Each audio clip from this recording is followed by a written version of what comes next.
کہہ سکتا ہے کہ جانوروں میں ہم دیکھتے ہیں کہ طاقتور پاورفل ہوتا ہے، تو اگر میں طاقتور ہوں، بندے مار کے اپنی حکومت قائم کر سکتا ہوں، تو میں پاورفل ہوں۔ ہٹلر نے اسی بات کو بنیاد بنا کے تو جنگ لڑی تھی کہ ہم پاورفل ہیں، ہم دنیا کی ذہین ترین قوم ہیں، ہمیں دنیا پہ حکومت کرنے کا حق ہے، اور دنیا کی پڑھی لکھی قوم کو بے وقوف بنا دیا اس نے کہا کہ دنیا پہ حکومت کرنے کا حق صرف جرمن قوم کو ہے، کیونکہ پڑھے لکھے ہیں، قد اونچے ہیں، رنگ ہو رہے ہیں۔ بلکہ اس نے تو ڈاروین کی تھیوری سے بھی سہارا لیا کہ ڈاروین کے مطابق جو ایوالو ہو کے آئے ہیں نا ہم لوگ، تو ایوالو ہو کے جو سب سے آخری اور اچھی قوم بنی ہے وہ ہم لوگ ہیں، باقی سارے ہم سے پیچھے ہیں، ابھی وہ پورے انسان بنے نہیں ہیں، یعنی اتنے اچھے نہیں بنے ابھی۔ ڈاروین کی سائنس سے سہارا لیا اس نے، تو اس نے کہا جیسے انسان کو حق ہے کہ بندر پہ حکومت کرے وہ، تو جو بھی بندر سے پورے انسان نہیں بنے ہیں یا بنے ہیں لیکن ہماری جیسی کوالٹی والے نہیں بنے ہیں، تو ان کو یہ حق نہیں ہے کہ ہم پہ حکومت کریں، ہم ان پہ حکومت کریں گے۔ لاکھوں انسانوں کو موت کی گھاٹ اتار دیا، اور دلائل سے پیچھے نہیں ہٹایا، کوئی مناظرہ نہیں ہارا تھا، طاقت سے پیچھے۔ رشیا نے جب چپت لگائے ہیں تو آخر میں خودکشی کر کے مرا ہے وہ۔ تو دنیا میں عقل سے میرے بھائی ہر چیز پہ بحث کی جا سکتی ہے، تو میرے اور آپ کے پاس اسلام کے علاوہ کوئی معیار ہی نہیں ہے۔ تو میں مثال دے رہا تھا، یہ جو اسکالر لوگ باتیں کرتے ہیں، کچھ مردوں کے حقوق میں زیادتی کر بیٹھتے ہیں، کچھ خواتین کے حقوق میں زیادتی کر بیٹھتے ہیں، تو یہ کہہ رہے ہیں کہ جی خواتین کے گھر میں، مجھ سے میں نے کہا نا سوال پوچھا کہ عورت پر لڑکی پہ برتن دھونا واجب ہے یا نہیں ہے، اگر میں ایز اٹ از جواب دے دیتا کہ ہاں ہے یا نہیں ہے، تو دونوں باتوں پہ اعتراض اٹھتا۔ دونوں باتوں پہ کیا اٹھتا؟ جب میرے پاس کوئی ایسا کیس آتا ہے نا، کوئی خاتون کہتی ہیں کیا مجھ پہ گھر کے برتن دھونا واجب ہے، کیا میں ماسی ہوں؟ میں کہتا ہوں آپ کے میاں خانسامہ ہیں، چپڑاسی ہیں، جو باہر سے کبھی انڈے لے کر آ رہے ہیں، کبھی دہی لے کر آ رہے ہیں۔ باہر سے سودے لانا کس کا کام ہوتا ہے بڑے گھروں میں؟ ڈیفنس کے لفٹن میں خانسامہ کا کام ہوتا ہے نا، نوکر چاکر کا کام ہوتا ہے نا۔ کیا خیال ہے بھائی نوکر چاکر کا کام ہوتا ہے انڈے لے آؤ، مکھن لے آؤ، دہی لے آؤ، گرم انڈے۔ وہ یار جب ہمارا وہ میں مشہور ہونے کی وجہ سے کچھ بھی نہیں کر سکتا یار، اتنا دل چاہتا ہے کبھی یہاں ٹرین میں بیٹھوں میں، لاہور یا کوئٹہ یا پشاور کا، کوئٹہ کا تو نہیں اللہ معاف فرمائے، پشاور کا سفر کروں میں، کوئٹہ کا تو پتہ نہیں پہنچ پائیں گے کہ نہیں پہنچ پائیں گے۔ اس کا یہ ہوتا ہے کہ ایسی اعصابی قوت بڑھتی ہے نا ٹرینوں میں، کیونکہ ٹرین کا ٹائم ہوگا 6 بجے چلے گی، آپ احتیاطاً 5:30 بجے پہنچ گئے، پھر وہیں آپ نیت کر لو۔ میں اپنی فیملی کو ایک دفعہ لے کے گیا تھا، 5 نمازیں ہم نے اسٹیشن پہ پڑھی ہیں الحمدللہ۔ پھر جب چلنا شروع ہوگی سکون کا سانس ملتا ہے، 2 منٹ بعد آ کے پھر رک جائے گی۔ بہرحال وہ بھی اپنا ایک سفر انجوائے کرتا آدمی۔ پھر جب اسٹیشن پہ رکے گی تو کیسی آوازیں آتی ہیں، گرم انڈے، کرارے، پاپڑے، مزے مزے کی آواز، جوس لے لو جوس، تو بڑے مزے مزے کی آوازیں آتی ہیں۔ اور جو انتہائی ناقص کھانا اسٹیشن پہ ملتا ہے وہ بھی کبھی ہم نہیں بھولیں گے۔ خیر پھر بھی اللہ نے زندگی دی، ورنہ وہ کھانا کھا کے مر جانا چاہیے تھا۔ خیر تو اب شوہر کا کام ہے باہر سے کیا لانا، انڈے لانا۔ اب جو خاتون کہتی ہیں کیا میرے ذمے ہے برتن دھونا، کیا میرے ذمے ہے گھر کا پوچھا لگانا، میں ماسی ہوں، تو میں کہتا ہوں آپ کے میاں کیا خان سامہ رکھے ہوئے ہیں، آپ نے نوکر رکھا ہوا ہے جو باہر سے انڈے لے کر آتا ہے، باہر سے دہی لے کر آتا ہے بھائی؟ تو اگر وہ یہ کہیں کہ نہیں جناب ہمارے گھر میں نوکر چاکر سارے کام کرتے ہیں، باہر سے دہی بھی کون لے کر آتا ہے؟ بولو نوکر، سرونٹ ہے۔ دودھ بھی کون لے کر آتا ہے؟ منہ سے بول لو یار سرونٹ۔ بھائی ہم بڑے مالدار گھرانے کے لوگ ہیں۔ پھر میں کہتا ہوں کہ ٹھیک ہے، جب آپ کے ہاں نوکر چاکر سارے کام کرتے ہیں، اتنی اپر لیول کی آپ کی فیملی ہے، تو گھر کے کام بھی نوکرانیاں کریں گی، پھر تو ٹھیک ہے۔ لیکن اگر آپ متوسط گھرانے کے ہیں، درمیانے گھرانے کے ہیں، یا غریب گھرانے کے ہیں، تو غریبوں کے ہاں ملازم نہیں ہوا کرتے، ان کے ہاں گھر کے باہر کے کام مرد کرتا ہے، گھر کے اندر کے کام بولو خواتین۔ تو جیسے مرد گھر کے باہر کے کام کر کے چپڑاسی نہیں بن جاتا، نوکر نہیں بن جاتا، ایسے ہی عورت گھر میں پوچھا لگا کے برتن دھو کے ماسی نہیں بن جاتی۔ کام تو سب نے مل جل کے کرنے ہیں۔ سب نے کیسے کام کرنے ہیں؟ مل جل کے۔ اب اس کا ایک طریقہ یہ تھا کہ گھر کے باہر کے کام عورت کو دے دیے جائیں اور گھر کے اندر کے کام کس کے ذمہ لگا دیے جائیں؟ آدمیوں کے۔ یہ اچھا ہے؟ کرنا فی بیوتکن، اسلام کہتا ہے عورت گھر کی 4 دیواری میں رہے۔ تو یہ پیغمبر صلی اللہ علیہ وسلم کی تقسیم ہے، گھر کے باہر کے کام آدمی کے ذمے، اور آدمی گھر کے باہر کے کام کر کے سرونٹ اور ملازم نہیں بن جائے گا، وہ پھر بھی گھر کا سربراہ رہے گا۔ گھر کے اندر کے کام عورت کے ذمے۔ اب اندر کے کاموں میں جو بھی کام ہے سارے کرنے پڑیں گے، اس میں واش روم بھی صاف کرنا پڑتا ہے، پوچھا بھی لگانا پڑتا ہے، برتن بھی دھونے پڑتے ہیں۔ تو یہ سارے کام کر کے معاذ اللہ عورت بھنگی چمار نہیں بن جاتی. بھنگی چمار جب بنے گی جب دوسروں کے گھر جا کے معاذ اللہ معاف فرمائے گٹر صاف کرے گی ان کے جا کے. اپنے گھر کے کام تو خود کرتے ہیں لوگ, اپنا واش روم صاف کرنے سے آپ بھنگی بن جاتے ہو. یار کیا ہو گیا تم لوگ کو؟ اپنا گھر اپنے برتن دھونے سے آپ کیا بن جاؤ گے؟ اپنا کھانا خود پکانے سے آپ کیا باورچی بن جاؤ گے؟ تو بھائی عورت اپنے بچے کے پیمپر صاف کر رہی ہے, اپنے بچے کی اپنے گھر میں پوچھا لگا رہی ہے, اپنے گھر کے برتن دھو رہی ہے. یا تو بڑی لینڈ لارڈ فیملی ہو نا, پھر ٹھیک ہے, وہاں تو ہے ہی نہیں نا, رواج ہی نہیں ہے, وہ ٹھیک ہے. فقہا نے لکھا ہے کہ اگر عورت بہت مالدار گھرانے کی ہے, ایسے گھرانے سے آئی ہے کہ وہاں سارے کام نوکر چاکر ہی کرتے ہیں. بعض ایسے اونچے گھرانے ہوتے ہیں غریبوں, بعض ایسے اونچے گھرانے ہوتے ہیں جن میں خواتین کام کرتی نہیں ہیں. اب سعودی عرب کی کوئی رائل فیملی ہو, بادشاہ کی بیوی تھوڑی گھروں میں پوچھا لگائے گی, اور وہاں تو 20 نوکر رکھے ہوئے ہوتے ہیں. سمجھ میں آ رہی ہے بات کہ نہیں آ رہی ہے؟ تو وہاں تو نہ مرد کام کرتے ہیں نہ عورتیں کام کرتی ہیں. لیکن ایسے لوگ مارکیٹ میں کم ہوتے ہیں, زیادہ تر متوسط گھرانے کے لوگ ہوتے ہیں یا غریب گھرانے کے لوگ ہوتے ہیں. تو ان میں رواج یہی ہے, باہر کے کام کون کرے گا؟ مرد کرے گا. گھر کے اندر کے کام کون کرے گی؟ عورت کرے گی. تو وہ کرے گی اور آپ باہر کے کام کرو گے. آپ یہ نہیں کہہ سکتے میں کیا ملازم رکھا ہوا ہوں کہ میں جا کے 6 انڈے لے کر آؤں. تو بیگم بولے گی ناشتہ کون کرے گا بھائی, پھر ناشتہ کیسے کریں ہم؟ تو کرنے پڑیں گے آپ کو. تو جیسے یہ سوال کوئی نہیں پوچھتا میڈیا پہ کہ کیا گھر کے باہر کے کام مرد کے ذمے, سارے سوال عورت سے متعلق ہوتے ہیں. میڈیا کی شرارت سمجھ رہے ہو کہ کیا عورت پہ گھر کے کام واجب ہیں, تاکہ آگے جواب دے کہ نہیں واجب ہیں, خواتین خوش ہو جائیں, ہاں ہاں ہاں اسلام نے ہمیں کتنی آزادی دی ہے. ایسی کوئی آزادی نہیں دی اسلام نے. اسلام اتنا عجیب و غریب مذہب نہیں ہے کہ کاموں کو ڈیوائیڈ نہ کرے اور پیڑے کھانے کے لیے اسلام کسی کو پیڑے نہیں کھلاتا. اسلام کہتے ہیں اپنی ذمہ داری پوری کرو پھر حقوق ملیں گے, ذمہ داری پوری نہیں کرتے کوئی حقوق نہیں ملیں گے. مرد اگر ذمہ داری پوری نہ کرے, بنیادی ذمہ داری, تو اسلام نے عورت کو تنسیخ نکاح کا حق دیا ہے. مرد اگر نان نفقہ ہی نہیں دے رہا تو پھر عورت کورٹ سے خلا لے سکتی ہے. ایسی کنڈیشن, بیسک نان نفقہ ہی نہیں دے رہا, اگر وہ بیگم کو لے آیا, نہ انڈے لا کے دے رہا ہے نہ انڈوں کے پیسے دے رہا ہے, نہ آٹا لا کے دے رہا ہے نہ آٹے کے پیسے دے رہا ہے, پھر تو بیسک نان نفقہ ہی پورا نہیں کر رہا نا وہ. تو پھر عورت پر اس کی اطاعت لازم ہوگی؟ بولو نہیں ہوگی لازم. آپ جب بنیادی حقوق پورے کرو گے تو پھر ایک دوسرے کے حقوق ہیں. بنیادی حقوق ہی پورے نہیں ہو رہے پھر کوئی حقوق نہیں ہے بھائی, پھر کچھ بھی نہیں ہے. تو یہاں بھی خوب اچھی طرح سمجھ لو, یہ جو میں نے مثال دی ہے نا کہ بات کو کیسے ڈیلیور کرنا ہے, یہ بہت اہم فن ہے. اب مجھ سے سوال پوچھا گیا تھا عورت کے گھر کے برتن دھونا واجب ہے. میں اگر فوراً کہہ دیتا ہاں لازم ہے تو بھی ایک تماشا کھڑا ہوتا کہ کیا وہ برتن دھونے والی ہے, کیا شادی اس لیے کی جاتی ہے کہ گھر کے برتن دھلوائے جائیں. اور اگر میں کہہ دیتا کہ لازم نہیں ہے تو جو بیچاریاں گھروں میں برتن دھو رہی ہیں اور شوہر گھر کے باہر کے کام کر رہے ہیں, ایک اچھی زندگی گزر رہی ہے, وہ برتن دھونے سے پیچھے ہٹ جاتے. تو اس لیے میں نے جواب یہ دیا جو دیا ہے, ابھی دے چکا ہوں میں. بھائی بات برتن دھونے یا پوچھے لگانے کی نہیں ہے, بات یہ ہے کہ ذمہ داریاں ڈیوائیڈ ہیں. گھر کے باہر کے کام مرد کے ذمے. گھر کے باہر اگر گلی میں جھاڑو لگانی پڑے تو مرد جھاڑو لگائے گا. گھر کے باہر فٹ پاتھ پہ جھاڑو لگانی پڑے تو کون لگائے گا؟ مرد. اس پہ پوچھا لگانا پڑے تو کون لگائے گا؟ مرد لگائے گا. سمجھ میں آ رہی ہے بات؟ وہ مرد لگائے گا پوچھا. رفیع بھائی لگاتے رہے ہیں نا, کتنے عرصہ سیڑھیاں دھوتے رہے ہیں مسجد کی, تو یہ کوئی معاذ اللہ کوئی سرونٹ تھوڑی بن گئے. رفیع بھائی بڑے خوش ہوتے ہیں ویسے آج کل. بس ان سے ایک گزارش ہے کہ سوال مختصر پوچھا کریں. ان کے ہاتھ میں مائک آتا ہے تو سوال اتنا لمبا ہو جاتا ہے, لوگ کہتے ہیں بس نیچے کمنٹس میں آیا وہ. آپ سوال کا خلاصہ نکال کے لایا کرو, اور ہر ہفتے نہ پوچھا کرو, 2-4 ہفتے ناغا کر کے. نہیں ہر جانا پھر لوگوں کا جو دور سے آئے ہوئے لوگ ہیں ان کا نقصان ہوتا ہے. نہیں پھر بھی ہوتا ہے. وہ کہتے ہیں ہم نے جو پوچھنا تھا وہ رہ گیا. خیر, رفیع بھائی کو بات سمجھانا, اونٹ کو رکشے میں بٹھانا, استغفر اللہ مذاق کر رہا ہوں یار, بے تکلفی ہے. خیر ہاں انشاءاللہ بالکل ایک دم نہیں. میں 35 پہ وہ ختم کروں گا تاکہ ایک دم سے پھر بہت سے لوگوں کی نماز رہ جاتی ہے. نہیں رہ جائے گی. پچھلی دفعہ ہم نے 40 پہ بیان ختم کیا تھا, آج 35 پہ ختم کر دیں گے. 5 منٹ پیچھے آئے نا, ورنہ ایک دم سے وہ لوگ پھر وہ ہو جاتے ہیں. ٹھیک ہے نا, لوگ ایک دم پھر وہ بہت کی نمازیں رہ جائیں گی. بس بات کو میں سمیٹ کے ختم کرتا ہوں. تو میں یہ بتا رہا تھا کہ جو بیریئر ہوتا ہے نا, بیریئر علماء کے اور عوام کے بیچ میں, جو داعی جتنے بھی داعی ہیں وہ اس بات کا خیال کریں کہ داعی سے عامی آدمی کو وحشت نہ ہو. کیا نہ ہو؟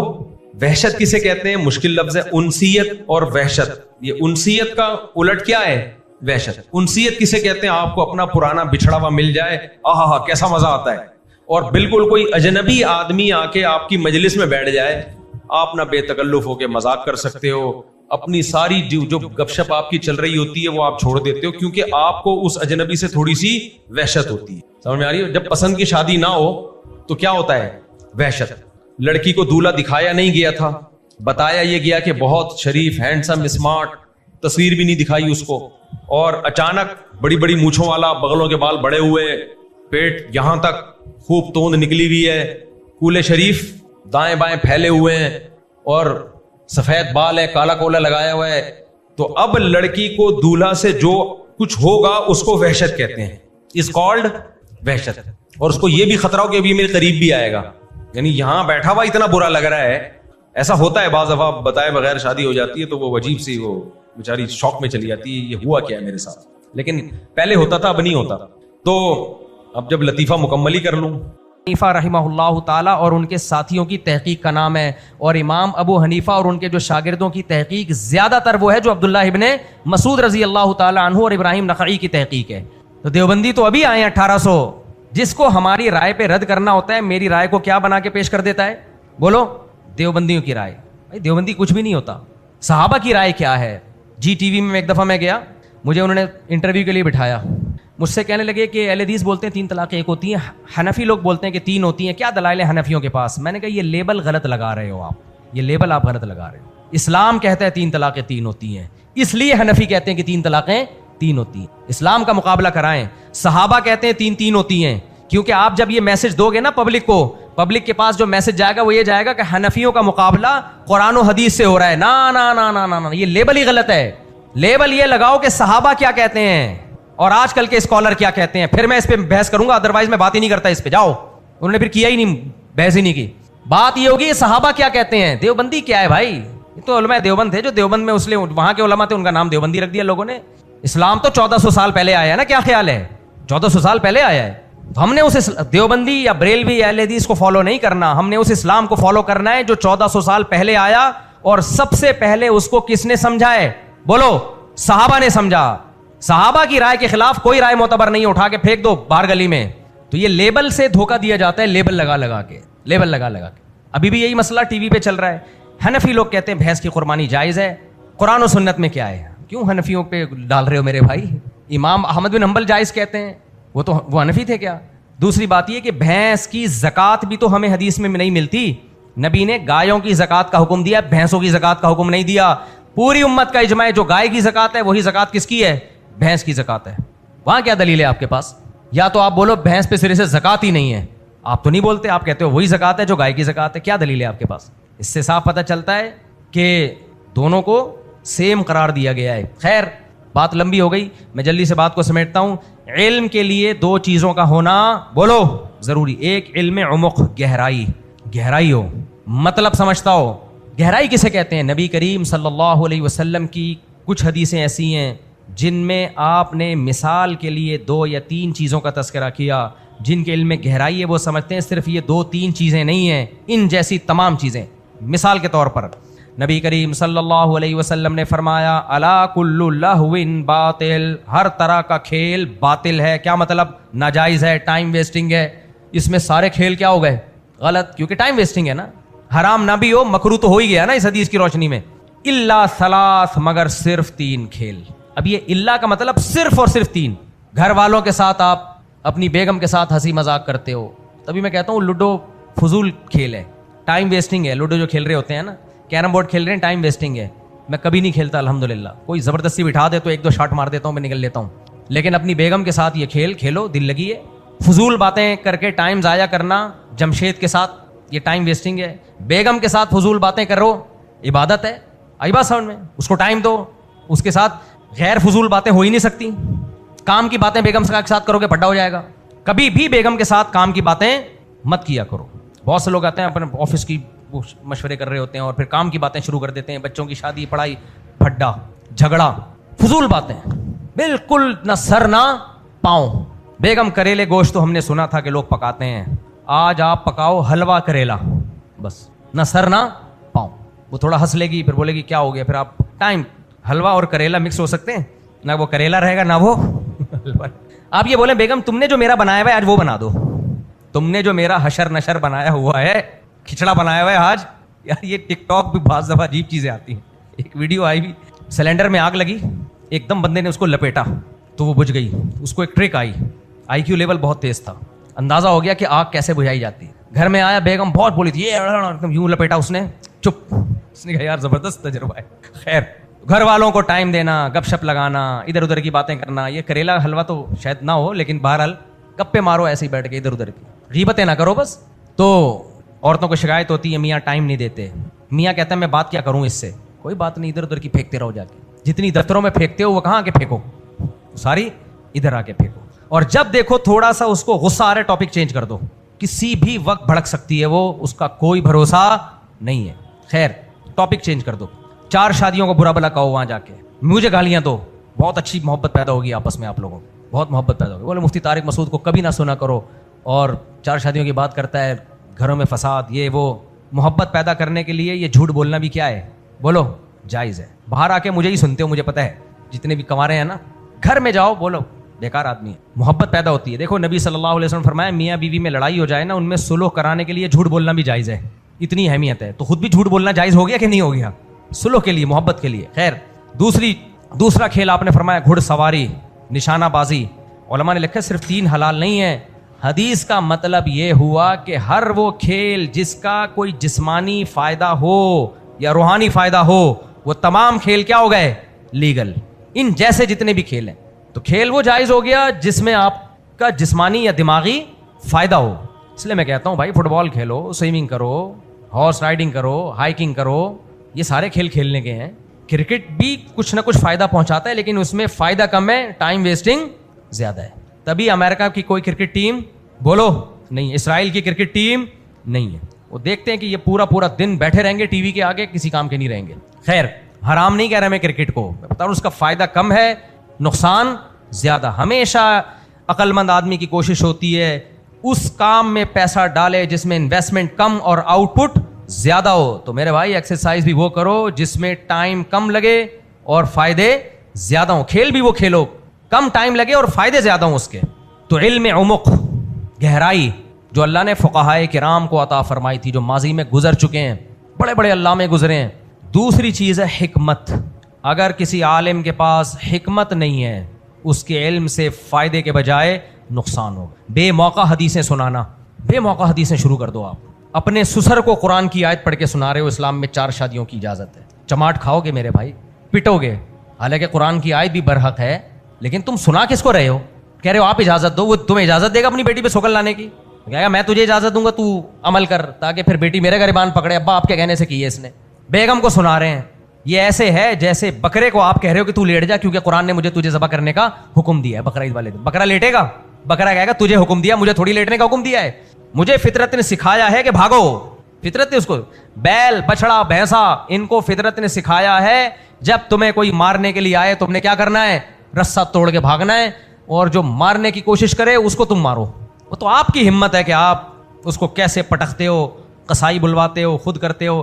اس دفعہ تو جو ویڈیوز آ رہی ہیں, ہم نے MTM فاؤنڈیشن میں جو گائے ذبح کی ہے نا, ابھی آخری گائے, میں سوچ رہا تھا اس کی ویڈیو بنا کے ڈالوں. دبلی پتلی گائے تھی, لیکن جو اس نے ستایا ہے جو قصائی لوگوں کو, نہیں گر رہی تھی ان سے. تو ہمیں لگا کہ اب لاسٹ میچ ہے, یہ قصائی گر جائیں گے, قصائی گر جائیں گے. تو آپ بیگم کو آیتیں پڑھ کے سنا رہے ہو, قرآن میں آتا ہے کہ جی 4 کی اجازت ہے, قرآن میں اللہ نے اجازت دی اور ہمارے نبی نے, تو بھائی یہ بے موقع آیتیں پڑھ رہے ہو آپ. اسی طرح مجھے لوگ کہتے ہیں کہ مفتی صاحب جس دن نکاح پڑھاتے ہیں نا, اسی دن 4 شادیوں کے فضائل بھی بتا دیں.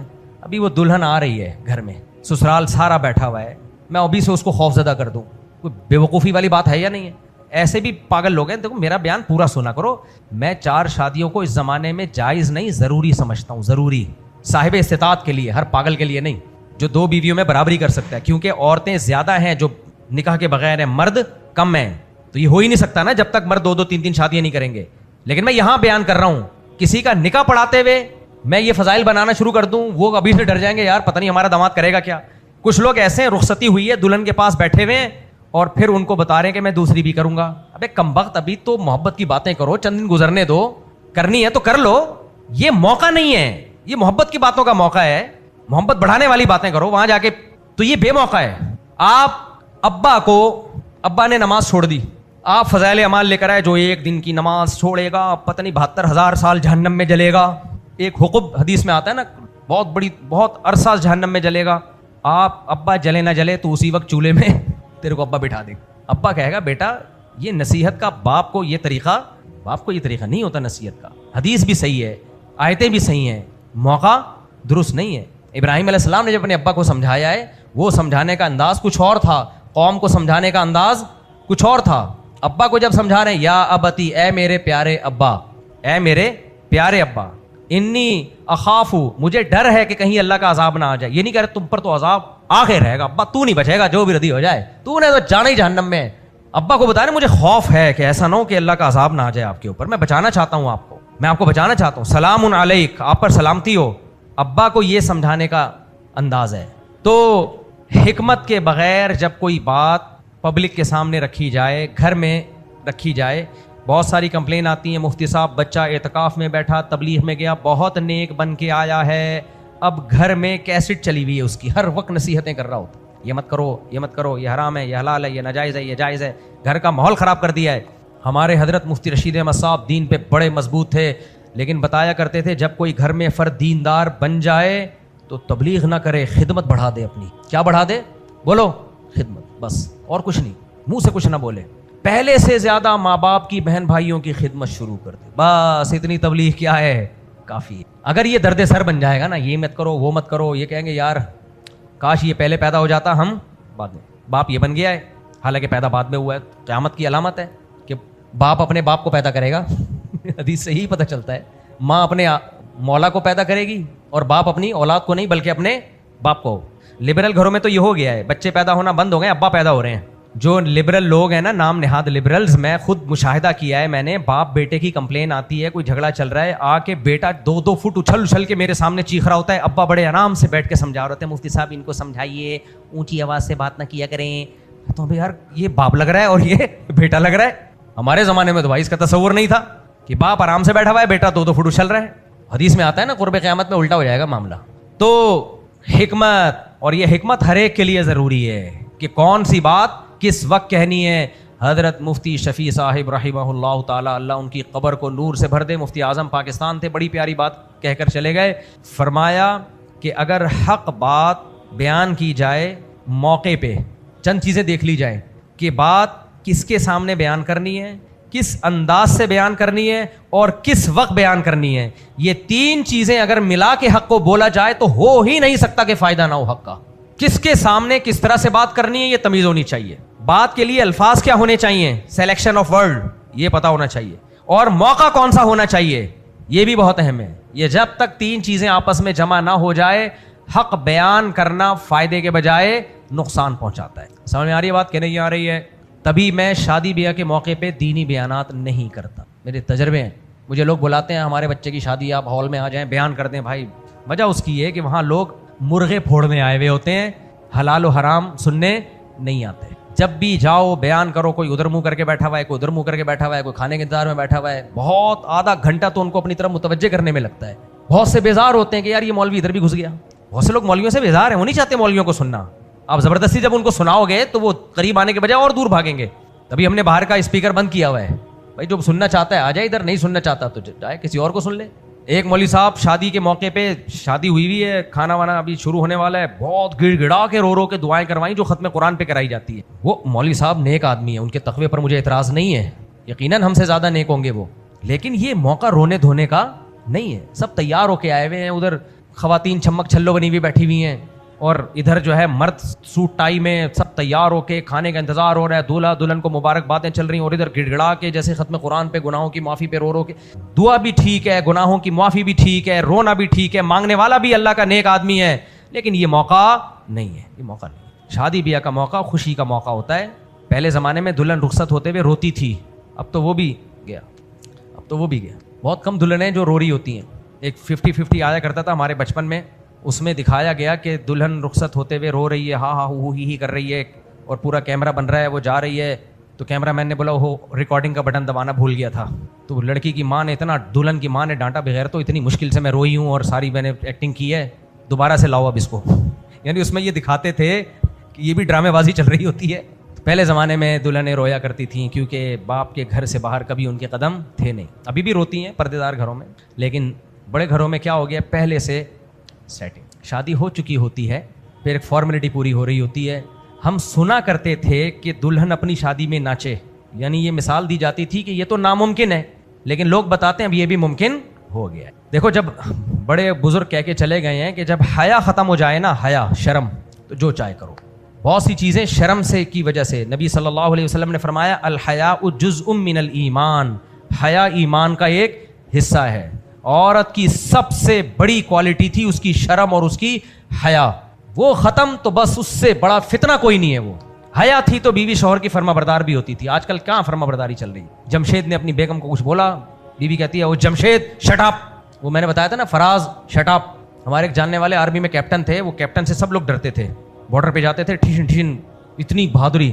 وہ تھوڑے ماڈرن تھے, انہوں نے اپنی بیگم کو پہلی رات میں بتا دیا کہ دیکھو میں فراز میرا نام ہے. بھائی کیپٹن بہت سارے فراز ہیں, کوئی کیپٹن فراز یہ نہ سمجھے کہ میری بات ہو رہی ہے, میں تو 20-25 سال پرانی بات کر رہا ہوں. تو انہوں نے اپنی بیگم کو, ماڈرن تھے وہ, ہمارے گھر والوں نے مجھے بتایا وہ ان کی وائف کی سہیلی تھی. تو کیپٹن صاحب نے اپنی بیگم کو پہلی رات میں بتا دیا, ماڈرن بننے کی کوشش ہو رہی ہے نا, دیکھو میں تمہارا آج سے ہسبینڈ نہیں ہوں, فرینڈ سمجھنا مجھے. کیا سمجھنا؟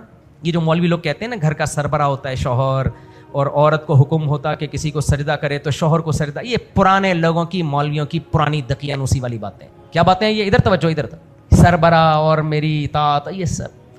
آئی am just your friend, I am just like a friend, friendship میں رہیں گے ہم. تو کیسے رہے ہیں؟ ان کے گھر سے آواز آتی تھی, وہ بیچارہ کیپٹن بارڈر پہ آگے آگے ہوتا ہے, اور وہ سارے اس کے جو ہے نا, وہ فوج میں ہوتا ہے کیا خطرناک جگہ پہ بھی کیپٹن اپنے ماتحت کو بولے نا جاؤ, اور وہ نہیں جائے تو اس کو شوٹ کرنے کی بھی اجازت ہوتی ہے. اتنی اطاعت ہوتی ہے جنگ میں کیپٹن کی, اور کیپٹن کی بیچارے کی گھر میں بس.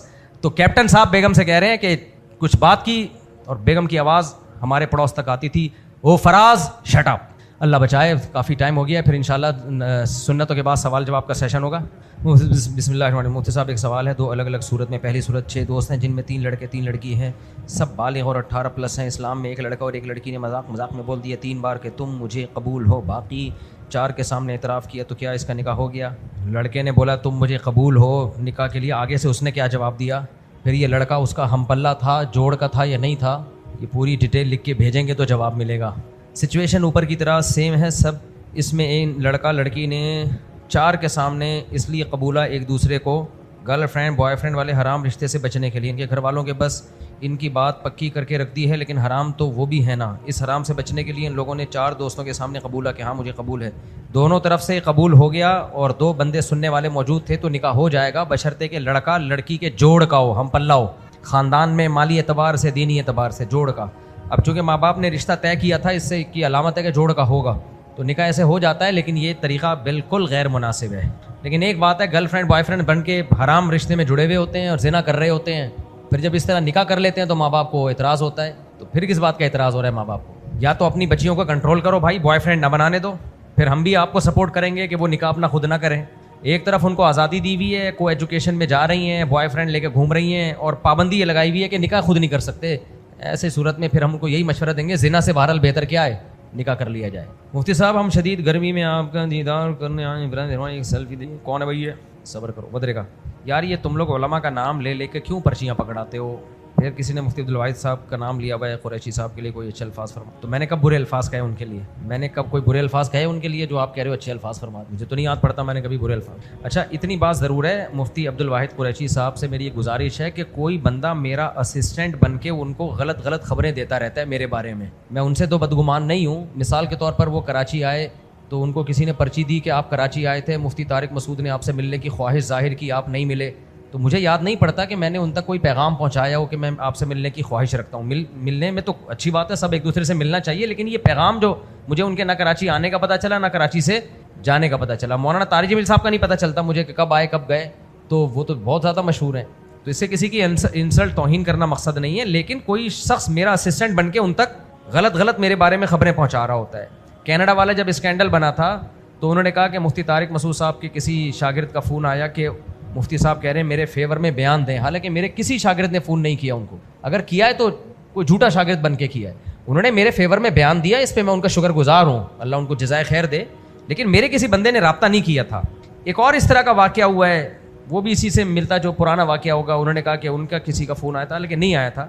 تو بعض دفعہ یہ بھی ہوتا ہے کوئی میرا اسسٹنٹ بن کے چندہ بھی لے رہا ہوتا ہے, ایسے بھی واقعات ہیں, چندہ لے رہا ہوتا ہے. ایک ہے جو میرا اسسٹنٹ بن کے لوگوں کی شادیاں کرا رہا ہے, حالانکہ میرا کوئی شادی دفتر نہیں ہے, نہ میں کسی کی شادی کراتا ہوں, نہ میں کوئی میرا اسسٹنٹ ہے, نہ میرا یہ کام ہے. تو اس لیے سب کو ہوشیار رہنا چاہیے. مشہور لوگوں کے ساتھ اس قسم کے دھوکے بہت ہوتے ہیں. کوئی بھی بن جاتا ہے اور وہ اپنے آپ کو سیلفی بھی دکھا دے گا میرے ساتھ اور شو کر رہا ہوتا ہے, تو یہ غلط بات ہوتی ہے, اس سے نفرتیں پھیلتی ہیں آپس میں. میرے والد محترم شمشاد احمد کے لیے مغفرت کی دعا فرما دیں, اللہ ان کی قرآن سے وابستگی قبول فرمائے. محمد سمیر دل سے دعا ہے جی, اللہ ان کی مغفرت فرمائے, ان کے درجات کو بلند فرمائے. دوران قربانی ایک ہی دفعہ میں چھری پھیرنے کا دباؤ تھا, میں نے ایک دفعہ دعا پڑھی انی وجہت, اور آپ کے کلپ کو سن کر تاکہ تلفظ بھی آپ کی طرح ادا ہو. اسی اسنا میں قصائی کے جانور گرا کر مجھے چھرا پکڑا دیا, چلا دیں. مجھے ایسا لگا کہ بسم اللہ اللہ کو پڑھنا بھول گیا ہوں, جیسے ہی زمین میں رکھا ہوں. بھول جائیں تو بھی جانور حلال ہے, جان کے نہ چھوڑیں. ویسے تو بقرعید گزر چکی ہے, لیکن بقرعید سے آئندہ بھی آئے گی انشاءاللہ. دو چیزیں سنت ہیں لیکن جانور کو تکلیف دینا حرام ہے, تو سنت کے چکر میں جانور کو عذاب میں نہ ڈالیں. مثال کے طور پر افضل یہ ہے کہ جب آپ جانور کو چھری چلائیں تو آپ کا رخ قبلے کی طرف ہو. ایزیلی آسانی کے ساتھ ایسا ہو جائے تو ٹھیک ہے, نہیں ہو رہا تو جہاں ہے وہیں کر دو. اناڑی کسائی جانور کو ایسے دم کو پکڑ کے گھسیٹ رہا ہوتا ہے, اس کو قبلے کا نہیں پتہ چل رہا ہوتا, اور جانور گرا ہوا ہے, تڑپ رہا ہے, اور پھر بڑی مصیبت میں. خاص طور پہ اجتماعی قربانیوں میں اتنے سارے جانور ہوتے ہیں, سب کو قبلے کی طرف کرنا بعض دفعہ مشکل کام ہوتا ہے. تو آسانی سے یہ ہو جائے تو ٹھیک ہے, نہیں ہو تو چھوڑ دیں اس کو. اسی طرح یہ جو دعا ہے انی وجہت وجہی للذی فطر السماوات والارض حنیفا وما انا من المشرکین, یہ فرض و واجب نہیں ہے, یہ جانور گرانے سے پہلے بھی پڑھی جا سکتی ہے, جانور گرتے ہی پڑھ لیں. اب بعض دفعہ یاد ہوتی نہیں ہے, اصل ہے بسم اللہ اللہ اکبر, یہ پڑھنا ضروری ہے. نہیں پڑھیں گے جانور حلال نہیں ہوگا, یعنی اللہ کا نام اگر نہیں لیں گے تو. اب جانور گر گیا ہے, اب ان کو دعا آ نہیں رہی ہے, پرچہ منگوا رہے ہوئے دعا لے کر آ, وہ انٹرنیٹ سے دعا نکال. جانور پڑا ہوا ہے اور قصائی اس کے اوپر پڑے ہوئے ہیں, قصائیوں کی زندگی بھی خطرے میں اور جانور کی زندگی تو ویسے ہی خطرے میں, ایک مصیبت میں ہے وہ. تو سب کو ٹینشن دی ہوئی ہے, بھائی نہیں یاد ہے چھوڑ دو, بسم اللہ اللہ اکبر پڑھو اور ذبح کر دو, کیونکہ تکلیف دینا بھی کیا ہے جانور کو, ناجائز ہے نا. تو دعا یاد ہے جلدی سے پڑھ لو, نہیں یاد ہے چھوڑ دو اس کو, بعد میں یاد کر لینا. پرچے نہیں تلاش کرو پھر ہجے پڑھ کے کرنے, جانور کے اٹھنے کا بھی خطرہ ہے, وہ کسی کو مار دے, اور خود جانور بھی کتنی اذیت میں ہے. اس لیے تیسری گڑبڑ میں نے اس دفعہ بقرعید میں بہت دیکھی ہے, چھری تیز نہیں ہے, رگڑے لگا رہے ہیں جا کے نا, ذبح ہی نہیں ہو رہا. کیا عذاب میں ڈال رہے ہو جانور کو یار. نبی صلی اللہ علیہ وسلم کی حدیث ہے کہ جانور کو تکلیف مت دو جب تم جانور کو ذبح کرتے ہو, بس وہ تکلیف کافی ہے جو ذبح ہونے کے لیے ہوتی ہے. تو اناڑی کسائی ہیں, اناڑی چھڑیاں ہیں, اور رگڑے لگا رہے, وہ کٹ ہی نہیں رہا اس سے. انسان کے بچے بنو بھائی. اچھا, اور بھی میں نے ایک چیز دیکھی ہے, کچھ لوگوں کے جانور دھوپ میں کھڑے ہوئے تھے, بچڑے اور بچیاں. اس دفعہ میں نے دیکھا سارا دن دھوپ میں کھڑے رہے ہیں. آپ کو پتہ ہے کتنی شدید دھوپ تھی. میں نے ان کے مالکان تک رابطہ بھی کروایا, میں نے کہا ان کے مالکان کو فون کرو, آپ کا جانور صبح سے ہم نے دیکھ رہے ہیں دوپہر سے دھوپ میں کھڑا ہوا ہے, شام ہو گئی ہے, گر کے مر جائے گا یہ. پھر بھی انہوں نے چھاؤں میں نہیں باندھا اس کو. تو یار قربانی کو نیکی مناؤ نا اپنے لیے, عذاب کیوں منا رہے ہو. نبی صلی اللہ علیہ وسلم نے فرمایا کہ جانور پر احسان کا بھی اجر ملتا ہے, اور حدیث کا مفہوم ہے کہ جانور پہ ظلم پہ بھی عذاب ہوگا قیامت کے دن. تو اس لیے, اور قربانی کا جانور ہے یار, اس میں تو اور زیادہ احتیاط ضروری ہے. دھوپ میں باندھا ہوا ہے, وہ تڑپ رہا ہے, سڑ رہا ہے, کوئی پوچھنے والا نہیں ہے. چوتھی چیز کہ ایک اور چیز ذہن سے آئی تھی نکل گئی ابھی ایک اور گڑبڑ کرتے ہیں جانور. ہاں یاد آ گیا, ایک صاحب کو ہم نے دیکھا قصائی کو, جانور گر نہیں رہا تو جانور کو گالی دے رہے ہیں. میں کھڑا ہوا تھا وہاں پہ, ایک دفعہ گالی دی میں نے برداشت کی, 2-3 دفعہ گالی دی, مجھے غصہ آ گیا. میں نے کہا تم کر کیا رہے ہو, یہ عبادت ہے. گالیوں سے کبھی کوئی عبادت دیکھی آپ نے؟ کوئی عبادت دیکھی؟ روزہ افطار کر رہے ہو, ماں بہن کی گالیاں دے کے ایک دوسرے کو, سحری کر رہے ہو گالیاں دے کے, روزے میں گالیاں دے رہے ہو, پیاس لگ رہی ہے گالیاں دے رہے ہو, بھائی عبادت ہے نا. نماز ہے, گالیاں سے شروع کر رہے ہو, امام کو گالیاں دے رہے ہو, یہ نماز رہے گی؟ نماز قربانی بھی بھائی نماز روزے کی طرح عبادت ہے, اور گالیاں بھی اس جانور کو دے رہے ہو جس کو اللہ کے نام پہ حلال کر رہے ہو, اللہ کے نام پہ اللہ کے دربار میں پیش کر رہے ہو اس کو. تو 1-2 دفعہ دی تو مجھے, پھر تیسری دفعہ دی تو مجھے غصہ آ گیا. میں نے ان کو خود تو گالیاں نہیں دی, بہت مجھے غصہ آیا کہ تم کر کیا رہے ہو خدا کے بندو, یہ عبادت ہے, یہ وہ مذبح خانہ نہیں ہے جو تم گائے کا گوشت بیچتے ہو. یہ ایک دوسرے کو بھی گالیاں دے رہے ہوتے ہیں.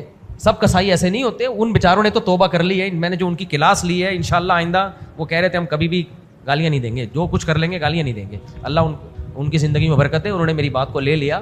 لیکن یہ بہت برا عمل ہے, اس کو عبادت سمجھ کے کرنا چاہیے. جب جانور گرائیں اللہ کا ذکر کریں, اللہ کا نام لیں, بسم اللہ اللہ اکبر پڑھیں, دعا مانگیں اللہ ہماری طرف سے اس عبادت کو قبول کر لے. یہ سب الفاظ کہنے کے ہوتے ہیں. اس وقت ایک دوسرے کو گالیاں دینا, پھر ہوٹنگ, ایک انٹرٹینمنٹ کا سما بنا ہوتا ہے قربانی کے وقت. اچھل کود مچائی ہوئی ہے, ہاں ہو سیٹیاں بجا رہے ہیں, آپ اپنی عبادت کو خود ضائع کر رہے ہو. اس کو ایسے ہی کرنا چاہیے جیسے ابراہیم علیہ السلام نے اپنے بیٹے کو ذبح کرنے کے لیے لٹایا تھا. ہم بیٹوں کو نہیں لٹا رہے, لیکن انہی کی سنت میں جانور کو لٹا رہے, تو تھوڑا سا تو وہ والا منظر ہو یا نہ ہو, تھوڑا سا تو وہ منظر ہو. تو یہ ہوٹنگ اور ہاں ہو غل غپاڑے اور شور شرابے یہ بری حرکت ہے. یہ جانور ذبح کرنے کے موقع پہ نہیں ہونی چاہیے. اگر آپ کے علاقے میں آئندہ کبھی ایسا ہو, لوگوں کو منع کریں, بولے اللہ کو یاد کرو, اللہ کا ذکر کرو. عبادت کا عمل ہے, اس میں ہوٹنگ اور شور شرابہ اور اچھل کود اور کوئی بھروسہ نہیں, کل کو ناچ گانے بھی شروع ہو جائیں گے, میوزک بھی شروع ہو جائے گا. تو اس لیے اس کو عبادت سمجھ کے کرنا چاہیے, سنجیدگی کے ساتھ کرنا چاہیے. میں برما کا طالب علم ہوں, میں آپ سے بے پناہ محبت کرتا ہوں, بڑی نوازش جناب. احبک اللہ الذی احببتنی فی. جب بھی میرا دل گناہ کی طرف مائل ہوتا ہے تو میں آپ کی کوئی بیان سن لیتا ہوں, پھر میرا دل بحال ہو جاتا ہے. میرا خواب ہے کہ میں آپ کا شاگرد بنوں, آپ کے پاس رہ کے دین سیکھوں, تفسیر ہو یا جو بھی. محمد زبیر, آپ جامعۃ الرشید میں داخلہ لے لیں, ہمارے شاگرد بن جائیں گے انشاءاللہ. وہاں پہ جامعۃ الرشید میں بنگلہ دیش کے طلبہ بھی ہیں, امریکہ سے بھی اب تو آ گئے ہیں طلبہ الحمدللہ. جامعۃ الرشید کو وزارت تعلیم سے رجسٹرڈ کرا لیا نا. بہت لوگوں نے باتیں بتائیں, یوں ہیں تو فلانا ہے, درباری ہیں, سرکاری, بے وقوفوں والی باتیں. بھائی یہ اختلافی چیز ہے, کچھ لوگ کہتے ہیں وہاں ہونا چاہیے, کچھ یہاں ہونا چاہیے, اس میں کون سی ایسی راکٹ سائنس ہے. اس وزارت تعلیم کا فائدہ یہ ہوا کہ باہر ملکوں کے طلبہ کو تعلیم کے نام پہ ویزے ملنا شروع ہو گئے. باہر ملکوں کے طلبہ بھی آ رہے ہیں, اب ہمارے بنوریا میں بھی آتے ہیں کیونکہ وزارت تعلیم سے رجسٹرڈ ہے. بنوریا میں جاؤ, اتنے طلبہ امریکہ کے 50 ملکوں کے طلبہ بنوریا میں پڑھ رہے ہیں, 50 ملکوں کے طلبہ. تو جامعۃ الرشید نے بھی وزارت تعلیم سے اپنے آپ کو رجسٹرڈ کرا لیا. اس کا مطلب درباری سرکاری وہ بننا نہیں ہے, اس کا مطلب یہ ہے کہ آپ کے سرٹیفکیٹ کی ایک ویلیو ہو اور باہر ملکوں سے طلبہ کو ویزا ملے بس. باقی وفاق والے بھی ہمارے سروں کے تاج ہیں, وہ کہہ رہے ہیں ہم اسی طرح پہ چلیں گے. ٹھیک ہے بھائی, جس نے وہاں جانا ہے وہاں چلا جائے. تعلیم دونوں میں سیم ہے, کیا خیال ہے؟ تعلیم دونوں میں کیا ہے, کوئی نیا فرقہ نہیں بنایا, تعلیم دونوں میں سیم ہے. تو مسئلوں کو آسانی سے حل کرنا چاہو تو آسانی سے حل ہو سکتے ہیں, اور اگر بھتنگڑ بنانا چاہو نا, فسادی, آپ کو پتہ ہے نا محلے میں کچھ عورتیں فسادی ہوتی ہیں, سب نہیں, کچھ عورتیں جو بیان نہیں سن رہی ہیں کیسا فساد بچاتی ہیں, ادھر کی ادھر, ادھر کی ادھر, کچھ ہوتی ہیں ادھر جا کے ادھر بات کی, ادھر جا کے ادھر بات کی, لڑوا دیا. میں نے کئی ماسیاں گھر سے چلتا کی ہیں اپنے گھر سے. میرے گھروں میں ماسیاں لڑوا رہی تھیں, ایک ماسی ادھر کی بات اس گھر میں جا کے, اس کی بات اس گھر میں جا کے, اس کی بات اس گھر میں جا کے. بھائی ہم دیکھ رہے ہیں ہو کیا رہا ہے. تو اب ہر گھر میں الگ ٹائپ کی ماسی ہے, اس ماسی کو اس گھر میں گھسنے کی اجازت نہیں, اس ماسی کو اس گھر میں گھسنے کی اجازت نہیں ہے. نہیں ہے, تم لوگ نابالغ ہو, تم لوگ کی سمجھ میں نہیں آیا. دوبارہ سے بتاتا ہوں, میرے گھر میں 2 گھر والے جب تھے نا, جب 4 نہیں تھی, 2 گھر والے تھے. میں نے دیکھا اچھی بھلی محبت کی زندگی گزر رہی ہوتی ہے, پھر لڑائی ہو جاتی ہے بغیر کسی وجہ کے. جب میں ڈیپ میں جا کے میں نے غور کیا نا, پتہ چلا ایک گھر والوں کو میں جس گھر میں ان کے فرینڈ کے ہاں لے کے جا رہا ہوں نا دعوت پہ, دوسرے کو بھی جب اسی گھر میں لے کے جاؤں تو وہ جو خاتون ہے نا جس نے بلایا ہے وہ دونوں کو لڑواتی ہے. نہیں آئی سمجھ میں, وہ کیا کر رہی ہیں, وہ ان کی باتیں اس کو, اس کی باتیں اس کو. مثال کے طور پر ہوا میرے ساتھ, یہ شروع کی بات ہے, بہت پرانا قصہ ہو گیا, گھر والوں کو بھی شاید یاد نہ ہو. جب میرے 2 تھیں, صرف 2, بہت ذلت کی زندگی تھی, صرف 2 تھی نا, صرف 2 تھی, بہت ذلیلوں والی زندگی گزر رہی تھی. ان دنوں میں کہیں شادی کے لیے گیا تو رشتہ ریجیکٹ ہو گیا, تو میرا منہ تھوڑا سا لٹک گیا تھا. ہمارے دوست نا مجھے تسلی دے رہے تھے, کوئی بات نہیں, اس سے اور آدمی کو ذلت محسوس ہوتی ہے. جب کہیں انکار ہو جائے نا, یہ کوئی ذلت کی بات نہیں ہے, لیکن اگلا تھپکی دے رہا ہوں نا, کوئی بات نہیں, آدمی کو بہت انسلٹ محسوس ہوتی ہے. جیسے ہمیں بچپن میں ابا سے مار پڑتی تھی نا, اس وقت رونا نہیں آتا تھا, جب بلا کے پیار کرتے تھے نا اس وقت زیادہ رونا آتا ہے آدمی. تو اور مثال دے دوں, یہ تسلی سے آدمی کو بعض دفعہ ذلت محسوس ہوتی ہے. ہمارے ایک دوست ہیں, نام بتانے میں کوئی حرج نہیں ہے, سلمان, بڑی گپ شپ ہے میری ان سے. ایک دن کیا ہوا, پرانی بات ہے 2010 یا 11 کی, وہ دارالعلوم کورنگی میں کسی طالب علم کے پاس بیٹھے ہوئے تھے. اس طالب علم نے کہا کہ یار مفتی طارق مسعود کا میں بیان سنتا ہوں لنڈی کوتل چورنگی میں, یار میری ان سے ملاقات کون کروا سکتا ہے. اب یہ چوڑے میں آ گئے, انہوں نے کہا مفتی صاحب تو اپنا لنگوٹی یار ہے یار, میں تو ابے تبے کر کے مفتی صاحب, اور ہے واقعی لنگوٹی یار ہی ہے, واقعی ایسا ہی ہے, میں تو ابے تبے کر کے بات کرتا ہوں, ہمارا تو فری میں مذاق چلتا ہے. اس نے کہا یار میں تو ملاقات کرنا چاہ رہا ہوں, تو تمہارا اتنی فری اسٹائل ہے. ہاں یار ابھی دیکھ میں فون ملاتا ہوں, دیکھنا کیسے ابے تبے سے بات کریں گے. سلمان بھائی نے ہم کو فون ملا دیا, اور اسی محلے کے سلمان بھائی, وہ یہ واقعہ سنیں گے بھی کیونکہ سنایا انہوں نے ہی ہے مجھے یہ واقعہ. ٹھیک ہے, سلمان بھائی نے ہم کو فون کیا, میں نے فون اٹھایا, اسپیکر سلمان بھائی نے آن کر دیا نا, اس کو دکھانے کے لیے. اس زمانے میں مسائل پوچھنے کے لیے بھی کالز آیا کرتی تھی. میں سمجھ رہا کہ کوئی مسئلہ پوچھنے کے لیے کسی نے کال کی ہے. اب جب مسئلہ پوچھنے کے لیے کال کریں نا تو مجھے اس پہ ہوتا ہے ٹو دا پوائنٹ بات کرو, جو مسئلہ ہے وہ پوچھو, اپنا تعارف مت کراؤ. سلمان بھائی نے فون ملایا, مفتی صاحب کیا حال ہے؟ میں نے کہا کون بات کر رہے ہیں؟ مفتی صاحب سلمان بات کر رہا ہوں. کون سلمان بھائی؟ کون سلمان؟ آپ جو مسئلہ پوچھ رہے ہیں وہ پوچھیں. یار وہ آپ کے جو پڑوس, بھائی تو پڑوس میں رہتا ہے, کہاں رہتا ہے, آپ مسئلہ پوچھیں نا. سلمان بھائی کی طبیعت سے ہو گئی عزت. سلمان بھائی نے مجھے پھر واقعہ بتا رہا ہے, کہہ رہے مجھے اس وقت اتنی بے عزتی محسوس نہیں ہوئی. جب میں نے فون بند کیا تو 2 موقع پہ محسوس ہوئی. نمبر 1 جب اس نے مجھے تسلی دی, کوئی بات نہیں ہو جاتا ہے, بعض دفعہ آدمی بھول جاتا ہے. کہہ رہے ایک تو اس وقت, دوسرا جب میں آپ کے سامنے آیا آپ نے دور سے آواز ماری, اور سلمان بھائی کیا حال ہے؟ کہتے ہیں میں نے کہا اب کوئی فائدہ, اب کوئی فائدہ. تو خیر اب میں جب بھی ملتا ہوں بڑے تمیز سے, کوئی سلمان نام کا بندہ ہو نا, میں پہلے پوچھتا ہوں کون ہے بھائی. تو بعض دفعہ ذلت میں اتنی ذلت نہیں ہوتی, اس پہ جو تسلی مل رہی ہوتی ہے اس پہ ذلت. تو ونس اپون اے ٹائم میں نے تیسری شادی کے لیے پیغام بھیجا. میری بڑی چاہت تھی یہاں میری شادی ہو جائے. بالکل اینڈ ٹائم پہ لڑکی والوں نے ٹکا سا جواب دے. ظاہر ہے ہر مسلمان کو بے عزتی محسوس ہوتی ہے, تو مجھے محسوس ہوئی لیکن بہت زیادہ نہیں. تو میرے دوست نے, ہمارے جو دوست میرے ساتھ تھے, تسلی دی. تو میں نے ان سے بولا کہ تسلی دینے کی ضرورت نہیں ہے, تم سے ابھی بھی میں الحمدللہ اچھا ہوں. کیونکہ مجھے بڑی ذلت محسوس ہو رہی تھی جب تسلی دے رہے تھے. میں نے کہا تم سے ابھی بھی میں اچھا ہوں, تم لوگ 1-1 والے, میں کم از کم 2-2 والا ہوں, تو زیادہ تسلی مت دو. خیر, تو مجھے یاد ہے یہ جتنے بھی 2 شادیوں والے ہیں نا, یہ میرا بیان سنیں تاکہ ان کو پتہ چلے کہ 2 شادیوں کو مینج کیسے کیا جاتا ہے. میں سوچ رہا ہوں ایک بیان میں صرف اس پر کروں کہ 2, 3, 4 بیگموں کو ہم نے جو اپنے تجربوں سے سیکھا ہے نا, تجربوں سے, کہ کیسے کم سے کم لڑائیاں ہوں, یہ تجربوں سے سیکھا ہے, کتابوں میں لکھی ہوئی چیز نہیں ہے. تو میں سوچ رہا ہوں ایک کتاب اس پہ لکھوں میں, لیکن وہ کتاب لکھوں گا سب عورتیں پڑھ لیں گی, سمجھ جائیں گی, اس لیے میں چھپڑ میں بتاتا ہوں یہ سارے پوائنٹ چھپڑ میں. تو میں نے, ہمارے ایک دوست نے بلایا, بولا تو آپ کی دونوں فیملیوں کو دعوت ہے. میں 1 by 1 کر کے لے گیا. پہلے ایک کو لے کر گیا, جب وہ کھانا وانا کھا لیا ان کو لے کے آیا, دوسرے گھر والوں کو لے گیا, واپس آیا. 2 دن بعد لڑائیاں, دونوں کی لڑائی ہو رہی ہے. پہلی والی کی لڑائی ہو رہی ہے مجھ سے ٹائٹ والی. میں نے کہا پتہ نہیں ہو کیا گیا. پتہ چلا پہلی والی کو لے کر گیا. اب چونکہ وہ ٹائم پر واپس آ گئے گھر والے, تو مجھے فون کرنے کی ضرورت, ہاں وہ ٹائم پہ واپس نہیں آئے, سوری میں پہلے دوسرے کو لے کر گیا. انہوں نے کہا تھا دوسروں کو لیں, دوسری والی کو لے آئے, دوسرے گھر والے کو لے گیا. وہ چونکہ ٹائم پہ واپس آ گئے تو مجھے دوبارہ کال کرنے کی ضرورت پیش ہی نہیں آئی. جو ٹائم دیا تھا اس پہ میں واپس لے آیا. پھر پہلے گھر والوں کو لے گیا تو وہاں مجھے, کیونکہ انہوں نے دیر کر دی, مجھے بار بار کال کرنی پڑی, بھائی کتنی دیر لگے گی, کتنی دیر لگے گی. اب ادھر میں نے کئی کالیں کی, وہاں کال نہیں کی, ضرورت ہی نہیں پڑی. ان لوگوں نے اس کو بتا دیا گھر والوں کو کہ تم جب آئے تھے تو مفتی صاحب نے ایک کال بھی نہیں کی ہے, اور جب دوسرے گھر والے آئے ہیں مفتی صاحب نے کم از کم 10 کالیں کی ہوں گی. از کالڈ فساد. کیا کہتے ہیں اس کو؟ فسادی. اور یہ مجھے اتنے تجربے ہو گئے نا, میں نے کہا بھائی ایک پالیسی بناؤ, جس گھر والوں کو جہاں لے کے جاؤ دوسروں کو اس گلی کا راستہ بھی نہیں بتانا. یہ ایک واقعہ نہیں ہے, ایسے میرے پاس درجنوں واقعات ہیں, چاہے وہ دیندار خواتین ہو, تبلیغ سے تعلق ہو, علماء سے تعلق ہو, نہ 100 میں کوئی ایک ایسی خاتون ہوگی جو شاید فساد نہ کراتی ہوں. ان بیچاریوں کو پتہ ہی نہیں ہوتا کہ ہماری اس بات سے فساد ہوگا, ان کی نیت فساد کی نہیں ہوتی. عورتوں کو پتہ نہیں ہوتا, بھائی کیوں ادھر کی بات ادھر کر رہی ہو. بھائی ایک گھر والوں کو میں لے گیا, اب میں دیندار لوگوں کے گھروں میں لے کے جا رہا ہوں. سب یہ کہہ رہے ہیں آپ کو ضرورت کیا تھی, ایک بندے کی جب 2 شادیاں تھیں تو آپ نے کیوں شادی کی اس سے. میں جن گھروں میں لے کے جا رہا تھا وہ سارے ماشاءاللہ 4-4 مہینے لگے ہوئے, دیندار پردے دار خواتین. گھر والوں کو ورغلا رہے ہیں کہ آپ کو ضرورت کیا تھی, ایک بندے کے 2 بیگمیں پہلے سے ہیں, اس کے اولاد بھی ہے, تو آپ کو ضرورت کیا تھی. اب وہ بیچارے گھر والے پریشان کہ یار کیا بتائیں کیا ضرورت تھی. کہہ رہے ہیں بس وہ ہم نے دیکھا بھائی اللہ کا دیا سب کچھ ہے تو ہم کر لیتے ہیں. نہیں تو کیا مطلب, کوئی بھی سب کچھ کسی کے پاس بھی ہو کر لو گے شادی. ایک گھر نہیں, 2 گھر نہیں, 10 گھروں میں لے کے گیا ہوں, 10 کے 10 نے کھوپڑا خراب کیا ہے. میں بے دینوں کی بات ہی نہیں کر رہا, دینداروں کی بات کر رہا ہوں. ایک جگہ ایسا ہوا, میں گھر والوں کو لے کر گیا, میں نے کہا یہاں ورک شاپ ہو رہی ہے ٹائم مینجمنٹ کی, میں خود بھی سیکھوں گا ٹائم مینجمنٹ کے کورس. ہر آدمی علم کا محتاج ہے, چلو گھر والوں کو بھی لے جاتا ہوں, ان کو بھی سکھاؤں گا. جو کورس کروا رہے تھے وہ بھی بڑے دیندار ماشاءاللہ. تو ہم نے کہا اچھا ہے گھر کی بھی ٹائم مینجمنٹ صحیح ہو جائے, گھر والوں کو بھی رات کو جلدی سونا, صبح جلدی اٹھنا, بچوں کی تربیت پہ اثر وغیرہ وغیرہ وغیرہ وغیرہ وغیرہ. تو پردے کا بھی تھوڑا انتظام تھا. میرے گھر والوں نے بتایا, خواتین جو پیچھے بیٹھی ہوئی تھیں وہ یہی سمجھاتی رہی مجھے کہ تم اپنے میاں سے پوچھ کے گھر سے باہر نکلتی ہو. کہ جی ہاں, ہم تو نہیں نکلتے. ابے تم اگر پاگل ہو تو اس کو اگلوں کو کیوں خراب کر رہے ہو. ہم نے تو کبھی اپنے میاں کو نہیں بتایا, ہمارا تو جب دل چاہے پرس گلے میں لٹکائیں, اور یعنی وہ شو مار رہی ہے کہ ہم کیا ہیں, آزاد ہیں. تو اس لیے مجھے اندازہ ہوا میرے بھائی بہت مشکل کیس ہے.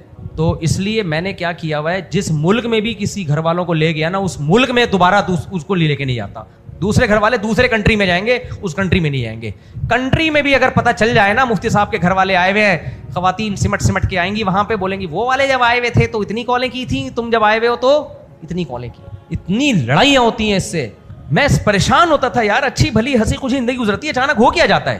ایک خاتون آئی ہمارے گھر میں, پرانے وقتوں کی بات ہے, میرے گھر میں بڑی اچھی 2 گھر والے تھے, بڑی اچھی ہنسی خوشی زندگی شروع ہو گئی. شروع میں تو کچھ ہوتا ہے, سب کچھ ہوتا ہے, سب گھروں میں ہوتا ہے, پھر آہستہ آہستہ نارملائز ہو گیا سب, اب فٹ فاٹ سب چل رہی. ایک خاتون آ گئی ہمارے گھر میں, اگلے دن لڑائی شروع گھر والوں کے ساتھ. میں پریشانی ہوا کیا ہے, وہ خاتون نے آ کے اتنی ناشکری پیدا کی ہے نا, کہا تمہارے میاں نے 2 شادیاں کی ہیں, تمہیں دیا کیا ہے؟ یہ فریج تو سب گھروں میں ہوتا ہے, یہ پنکھے تو سب گھروں میں ہوتے ہیں, ہمارا تو خیال تھا کوئی شیش محل ہوگا, کیونکہ 2 کی ہوئی ہیں تو دونوں کو شیش محل بنا کے دیا ہوگا, بڑی لگژری لائف ہوگی. ناشکری پیدا کر دی کہ نہیں کر دی پیدا؟ بھائی بڑا مشکل کیس ہے, بہت ہی یعنی بہت مشکل ہے. تو اس لیے کسی نے بہت بہترین بات کی ہے کہ کون سا محکمہ ایسا ہے جہاں پر خواتین جاب نہیں کر سکتی؟ جواب فائر بریگیڈ, کیونکہ خواتین کا کام آگ لگانا ہے, آگ بجھانا. تو پھر بھی میں سب کو ایک لاٹھی سے نہیں ہانکتا.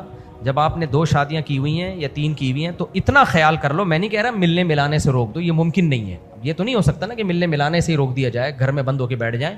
اتنی احتیاط ضرور کر لو, ایک گھر والوں کو جن سے تعلق ہو دوسروں کا ان سے نہ ہو, نہ نمبر ہو, نہ SMS پہ کوئی بات ہو سکے, پتہ ہی نہ ہو کہاں ہے. دوسروں کا تعلق, ان کی فرینڈشپ کسی اور خواتین